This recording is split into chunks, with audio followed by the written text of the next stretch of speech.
Let's look at the Siena Reservoir project.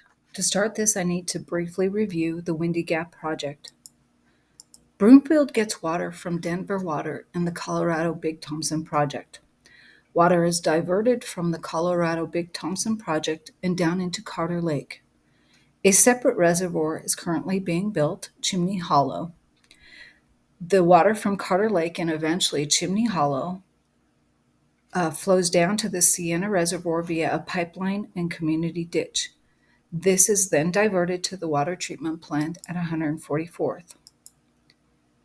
This map shows the location of the Siena Reservoir up near Northwest Parkway and how it will eventually connect to the water treatment plant. The Siena Reservoir project started with the amended budget passed in 2020, as shown on page 14. The estimated amount was $1.5 million. Remember, this was during the pandemic.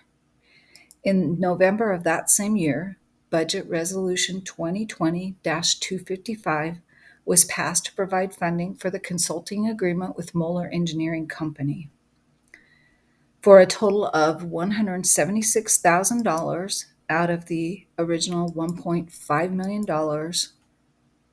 of the cost. In May 2021, Resolution 2021-80 was approved with an increased price tag of $4.9 million.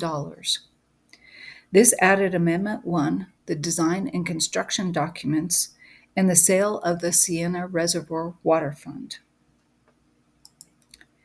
On December 13, 2022, the contract was amended by Resolution 2022-160 and 2022-161. These resolutions added Amendment 2 for the design and construction agreement plus contingencies and pre-work construction and an early work project funding for Moltz construction.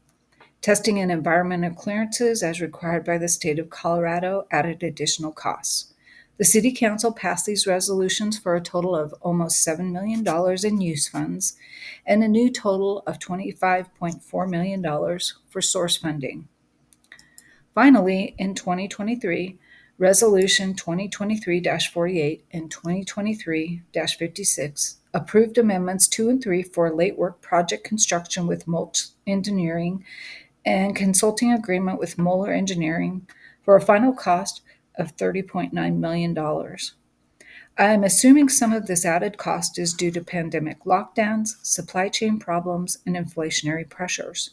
This is a good glimpse into how a project can be affected by external circumstances, which drive costs higher. Let's look at a different set of resolutions passed this year, 2023-90 and 2023-91. These are for water treatment chemicals. This is an essential need. These resolutions show how increased costs due to inflation affect the purchases of water treatment chemicals. The first two paragraphs in the summary section describe the increased costs. The amounts for these chemicals were originally approved in the 2023 budget. Resolution 2023-90 originally budgeted $200,000 for aluminum and ammonium sulfate, but inflationary pressures raised the costs an additional $197,850 to the original amount. That is a 99% increase over the original budgeted amount. The second resolution approved an extra $81,300 to the original budget amount of $200,000 for soda ash and fluoride. That is a 41% increase in the price of that chemical. Inflationary pressures affect city and county as well as individual homeowners.